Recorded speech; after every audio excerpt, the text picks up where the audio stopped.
Malaysia dipaksa bekerja keras sebelum meraih kemenangan ke atas Laos dalam aksi terbaru kelayakan Piala Asia 2027. Malaysia memburu satu lagi kemenangan untuk memperkukuh cengkaman sebagai pendahulu kumpulan F. Laos pula memburu kemenangan selepas menewaskan Nepal 2 hingga 1 pada Jun lalu. Rommel Morales menjadi sandaran gol pengendali Harimau Malaya, Peter Klamovski. Bounpachan Boangkong pula mengetuai cabaran Laos. Separuh masa pertama menyaksikan skuad negara memberi tekanan ke atas benteng Laos menerusi Morales, Arif Aiman Hanapi dan Corbin Ong. Situasi ini memaksa penjaga gol Laos, Koplok Fete bekerja keras menafikan serangan bertali arus pelawat yang memburu gol pendahuluan.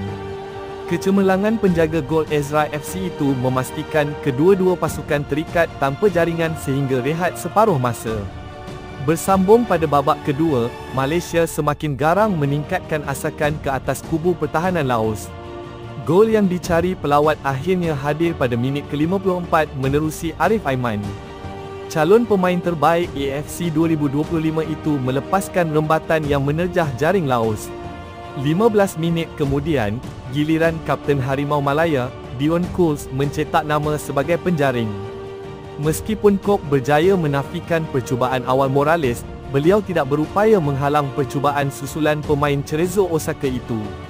Kelebihan 2 gol membolehkan Klamovski memberi peluang kepada pemain sayap Kuching City FC, Ramadan Saifullah membuat penampilan pertama di peringkat antarabangsa.